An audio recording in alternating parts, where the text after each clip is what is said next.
At the moment, we are living in a de facto duopoly between the aviation industry's two biggest manufacturers, Boeing and Airbus.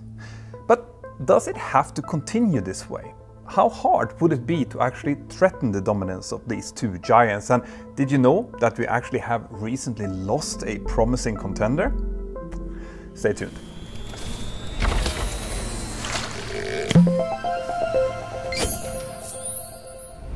Airbus and Boeing have essentially been the only big game in town for so long now that it's easy to forget that this wasn't always the case. A couple of decades ago, if you were taking a long trip somewhere, you were still most likely using a Boeing or Airbus, but it could also have been a McDonnell Douglas MD-11, DC-10 or even a Lockheed TriStar. And if you would travel on a smaller jet, it could have been on plenty of other marques like the MD-80s, Avro RJs, BAC-111s or even turboprops like Fokker or Saab. And if we go even further back, there are names like Convair, Vickers, Hawker Siddeley and many others. Some of which, like Lockheed and Saab, still exist, but not in the commercial aircraft sector. Some of these old names now also form part of other companies. The old Convair has been split up and absorbed by either Boeing or Lockheed Martin, while McDonnell Douglas has been absorbed into Boeing. Or maybe some would argue that it's actually Boeing that has been absorbed since they got Douglas' old management and even kind of adopted their old logo. Now, with Boeing struggling so much lately, a lot of you have been asking, is it possible that there is an opportunity for someone else to enter into the fray here and maybe stir the pot a little bit? This could actually be a good thing, not only as an alternative to Boeing, but also to keep Airbus on their toes and maybe stop them from getting complacent. But before we look at some likely contenders for this role, I need to give you a bit of context regarding the level of challenge that designing and introducing a new airliner really represents, especially to a newcomer in the industry. And for this, I will once again turn to Björn Färm and his excellent writing in Leham News, which you should definitely check out if you haven't already. In a recent series, which actually is still ongoing by the way, Björn has been analyzing at length what is involved in bringing a new aircraft design to market. And I don't think that people understand just how long it takes until an aircraft manufacturer can finally start getting some money back if they decide to invest in a brand new airliner design. Björn goes into great detail about how aircraft manufacturers first research the needs of the market, compare these needs with existing and upcoming technologies, materials, engines and of course everything else. And after that, how they look at how things like size or the need to carry extra cargo can affect the plane's ultimate design. After that research phase comes the pre-launch phase, where the manufacturer selects a concept for the new design. And this can take a year, or in many cases even longer than that. And after that is finished, they move on from the conceptual design to the preliminary design. And it is during that process that the manufacturer officially launches the new aircraft, which typically involves a minimum number of orders from one or hopefully more launch customers. Then follows the detailed design phase, which would typically last for around 3 years or so. Now, I should mention here that these phases are often overlapping. So, for example, the first aircraft prototype will start getting built during this detailed design phase, incorporating modifications as they pop up along the way. But in any case, after the development of the preliminary design comes ground and eventually flight testing, and if all goes well, certification flights will follow after that. At the same time, often even before the prototype has even started flying, the manufacturer will start their production preparations by preparing full-scale tooling, dealing with subcontractors and assembly sites. Typically, the actual production will start well before the certification, and all of this overlapping between processes is planned so that when entry into service, AIS, comes, production can accelerate as fast as humanly possible. Now, that is super important because the manufacturers get most of their money when they actually deliver the aircraft to their customers, not when the orders are signed. Oh, and by the way, all of those things that I just mentioned also of course includes the participation by the suppliers, both big and small, from the very early process of this design phase. And many of these suppliers will also have their own design, production and certification challenges which can further delay the process. So from start to entry into service, development can take around 7 years, as was the case with the original Airbus A320 for example, but it can also vary quite a bit. While some jets, like the Boeing 777, took less time than that to develop, others, like the 787, for which Boeing had actually aimed for a much quicker development, ended up taking nearly 8 years. That Overall development time is key here because it is a huge factor in determining the development cost of a new aircraft. Obviously, the aircraft manufacturer will need to employ literally thousands of people all the way through development and especially the testing, certification and the production preparation. And on top of that, their suppliers will collectively employ even more people. And of course, all of these people obviously needs to get paid. But eventually, whether a new conceptual design takes 6, 7, 9 or even more years than that, it will hopefully finally enter service. And then the aircraft maker will finally start to rake in money, which is where the development marathon ends, right? Wrong. And I will explain why and what this means for any potential newcomers in this industry after this. In a recent audit, Boeing received some really poor grades for its manufacturing quality, prompting promises of change, but what does this actually mean for aviation safety? This is obviously a question that demands answers, and luckily today's sponsor, Ground News, is here to help us with some clarity.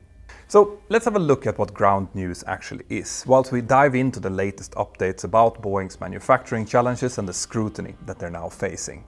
And if you want to check with me at the same time, simply go to ground.news/mentor now. So with over 40 sources, mostly from Canada and the United States, covering this particular story, as we can see, 60% of the coverage comes from center-leaning outlets, offering a balanced perspective crucial for understanding the full story. So Ground News essentially is a news platform that lets you compare articles from over 50,000 sources worldwide.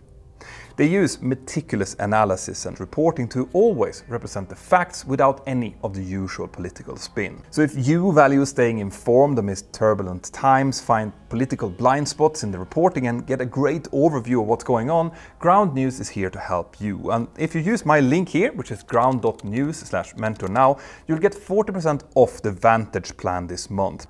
Thank you, Ground News. Now back to the video. As Björn Ferm explains in detail in his excellent series, the development cost for an aircraft manufacturer doesn't end when the first airliners enter service. Of course, much needed money will start rolling in with these deliveries, but there is still a mountain of work left to do, and an even bigger mountain of money needed to do it. Early maintenance programs need constant tweaking as airlines get experience with their aircraft and start finding out where the kinks are. A process called continued airworthiness will follow the aircraft type through its entire time in service, and the aircraft manufacturer is expected to stay on top of that, testing changes in training, maintenance and components, while aviation authorities will watch over them like hawks. All of this means that, contrary to popular belief, having the cash only to develop and certify an aircraft type just isn't enough. Many new aircraft projects actually fall financially after the test flights and even certification has taken place. And what all of that means is that if the development of a new plane takes 7 years, then the break-even point could come 7 more years down the line, and sometimes even later than that.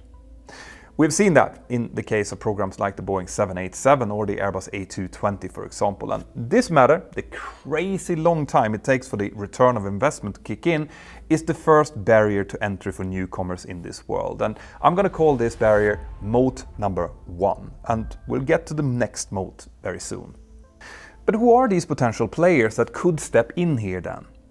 Well, let's first look at some names who are already established in the industry. I'm sure many of you know that Bombardier in Canada launched a fantastic C series, and they did that after having produced a number of earlier successful turboprop and business jet designs. The C series is now better known as the Airbus A220 after the European manufacturer took it over back in 2018, and the reason that they did so was because Bombardier ran out of capital to develop it. Now, there is quite a lot of background to this, including some Boeing backroom politics, which I've covered in previous videos, which, by the way, is a good reason for you being subscribed to the channel. In any case, Bombardier now seems to be out of the airliner game for good, focusing on its corporate jet business instead. But the C-Series, or Airbus A220 story, actually revealed another limiting factor in new airliner launches by smaller players, something I will refer to as moat number 2. And that's the limited bargaining power that a relatively small company like Bombardier has when negotiating with its suppliers, especially compared to giants like Airbus and Boeing. Given the smaller potential scale of production, suppliers just won't give the kind of bulk discount to a smaller manufacturer that they would to a bigger one, and the potential risk that they feel they are subjecting themselves to by participating in a project like this with a new player will also affect the pricing. This was definitely a factor in the making of the C-Series, a problem that Airbus is actually still struggling with today since it's hard to get out of those original supplier contracts. Now, another player in the industry is obviously Embraer, and at this point some of you might be asking, come on Peter, Embraer is a regional player, surely they're not a Boeing or Airbus competitor. Well, that depends, and don't call me Shirley. Surely you can't be serious. I am serious, and don't call me Shirley. Consider this, the big three in the United States, American Airlines, Delta and United, plus Alaska Airlines, operate around 670 Embraer E170s and 175s. And they do that through their regional subsidiaries, with even more in the pipeline. Now that's a number so big that we simply just can't ignore it. And it turns out that there actually is 3 reasons why discounting Embraer as a mainline aircraft manufacturer would be very unwise. Firstly, underestimating these type of players has been done before. A lot of industry insiders, including Boeing themselves, actually did this with Bombardier, even after they had started developing the C-Series, and now that aircraft could realistically threaten the Boeing 737 MAX 8 and the Airbus A320neo if it's further stretched, which it is designed to be. Secondly, when Bombardier announced the C-Series, Embraer nearly followed them into making a similar design of their own, but then they decided to stick with the E-Series since it was still practically new, and instead they just re-engined it to the E2. Thirdly, in the US, most people think of the E175 as the standard Embraer jet, with the much bigger E190s and E195s who JetBlue and Breeze are using being the exception. But in other parts of the world, the E190 and E195 and their E2 versions overwhelmingly dominate the sales in that segment, and they can seat between 95 and 124 passengers depending on the airline. The newer E195 E2 can actually seat over 140 passengers, which is not too far below the Airbus A220-300. On top of that, Embraer is by now an experienced player in the aviation industry, meaning that they know what it takes to see a new project like this through. Beyond aircraft design, they also have infrastructure in place for the logistics support needed, including partnerships with maintenance and repair facilities. And that logistics and after-sales support is what I would call moat number 3. Just as a quick example of how a lack of this can actually kill an airliner, you just need to look at the Russian Sukhoi Superjet, the SSJ-100. This aircraft was developed at a time when Russia was still trading happily with Western countries, and its design therefore incorporated a lot of Western avionics and other key parts. For supplying those, Sukhoi was basically using the same suppliers as Airbus and Boeing were, but the company struggled to build a good enough support network to supply those spare parts out to their customers. Even in Russia, a year after the jet entered into service, it ended up flying only around half the flight hours per day that the airlines were expecting, largely due to that shortage of spares. Now, when word of that started to spread, international sales of the SSJ to Interjet in Mexico and CityJet in Ireland were quietly reversed, and the planes, who had been delivered already, were eventually returned back to the manufacturer. So this clearly shows us that even if you build a perfectly good, competitive jet, if you can't keep it flying by good enough support, it will still fail. So to recap, so far we have 3 barriers to entry, or moats, that can stand in the way of a new airline manufacturer entering the market. Moat 1 is the incredibly long time that the manufacturer will have to wait before recouping their investment, stretching for years even after service entry of the aircraft. Moat 2 is the low bargaining power that smaller aircraft manufacturers will have with their suppliers, and actually also with their customers. And Moat 3 is the need for an extensive and expensive logistics support network needed for all customers worldwide. Now, we can also add a 4th moat, or maybe a 3.1, which has to do with the similar need for good training infrastructure to go with the logistics. Things like huge Level D flight simulators for type ratings and recurrent training of pilots take their own long engineering and development times, and the same goes for training engineers and other support crew who is needed to keep them running. It is a substantial investment to develop and purchase these simulators, and the more rare a type is, the more expensive they become, and this can actually become a real problem. But there is actually a big company out there who was, up until recently, planning to introduce a super modern airliner able to rival everything in its class.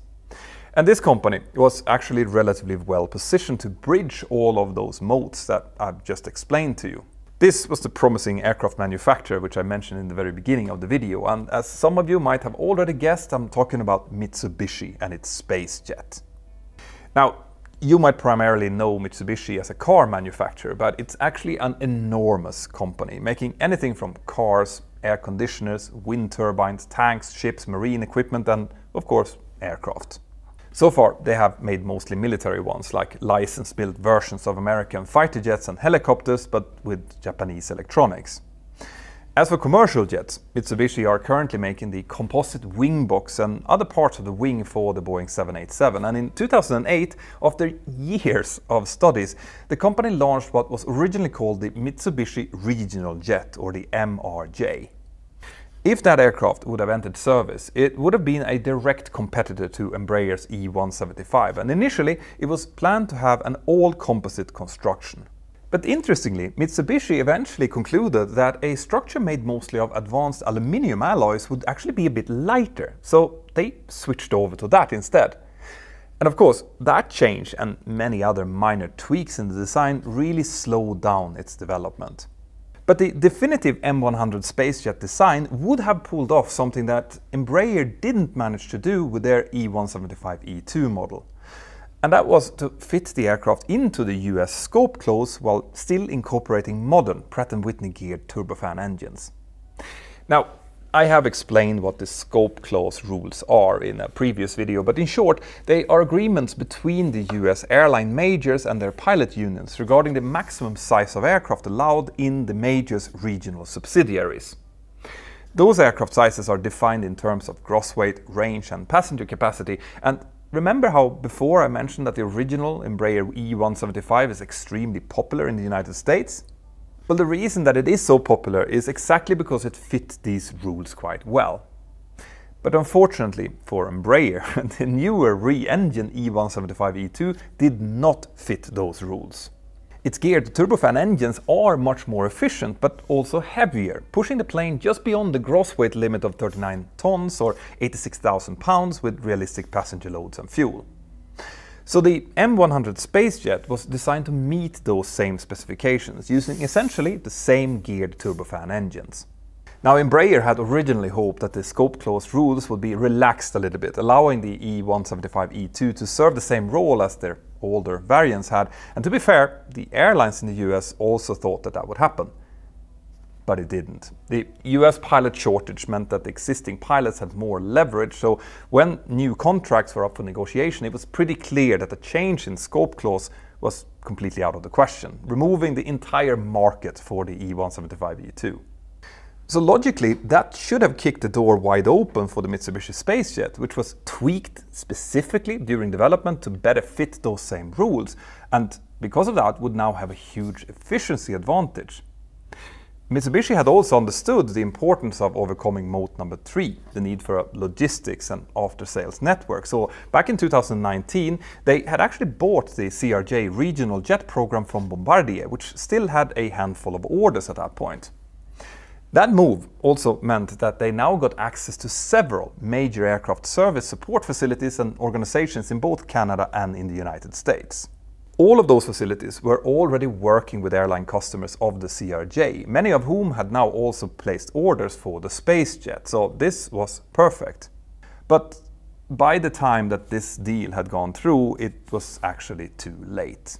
Initially, the aircraft had been scheduled to enter service in 2013 after a very optimistic 5-year development plan, but after having made all of those changes we talked about before, the delays just kept growing.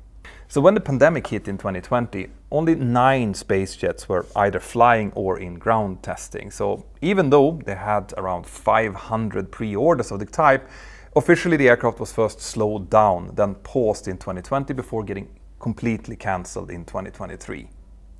Now, it's easy to blame the pandemic for that cancellation, but according to Scott Hamilton in Leham News, the writing was actually on the wall even before that. Spiraling development costs were a huge factor, but even more importantly, even though this plane did fit the US scope clause at that time, the fact that those type of rules could change unpredictably even after a few years meant that designing a plane around them was very risky. The combination of that risk and the huge cost was what ultimately doomed the space jet. But what about the most obvious threat to Airbus and Boeing? Comac in China and their C919, which is almost identical in size to the Airbus A320neo. No, I didn't forget them, and I've actually looked at them in detail before here on the channel. Recently, the C919 was in the news again because Comac put it on display outside of China for the very first time, and at that same event there were news that Comac was working to try and become less reliant on foreign suppliers for its aircraft, which really didn't surprise anyone. China's industry has previously been accused of spying on Western suppliers of the C919, who have designed more or less all of its systems, including avionics, electrics, hydraulics, and even components like the plane's landing gear. Do you feel like they stole an airliner? I don't feel that way. I think that's a fact. Now, even though they are Western designs, some of these systems are actually made in China under license, and China is already developing a homegrown engine for the aircraft to replace the CFM LEAP 1 Charlie, which it currently uses. The Chinese engine, called the ACAE CG1000 Alpha, has already flown on a testbed aircraft and could enter service by around 2030 if everything goes well. But it is actually that timing that makes me think that this airliner isn't as big of a threat to Airbus and Boeing as some people think. Because even if there are no further problems in its development, re-engineering the plane with all Chinese parts will likely follow the same type of timeline as that new engine, meaning a service entry around 2030 or even later. Now, fully productionizing a new design is something that China's industry has been traditionally very good at doing, but it will still take a few more years beyond 2030 to have it fully up and running. And on top of that, international certification of this all-Chinese version will probably take even more time, given that even the current Western C919 still isn't certified outside of China. If you are a regular viewer of this channel, which I sincerely hope you are, you will know that Airbus and even Boeing are currently looking at getting the next generation of aircraft launched around the middle of next decade. And those new models, whether it's Boeing's transonic truss-braced wing or Airbus's gull-wing open fan engine design, will need to have at least 15 to 20% better efficiency than today's 737 MAX and Airbus A320neo to make any kind of sense. That means that even if the C919 can actually match the efficiency of current Boeings and Airbuses, when it's finally ready for sales, it will still be one generation behind.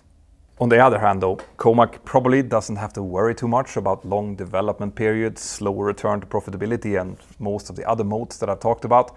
Its domestic market is fairly big, and even if they end up only flying there, that would still be a big enough hit towards Airbus and Boeing and could potentially be viewed as a duopoly breaker anyway.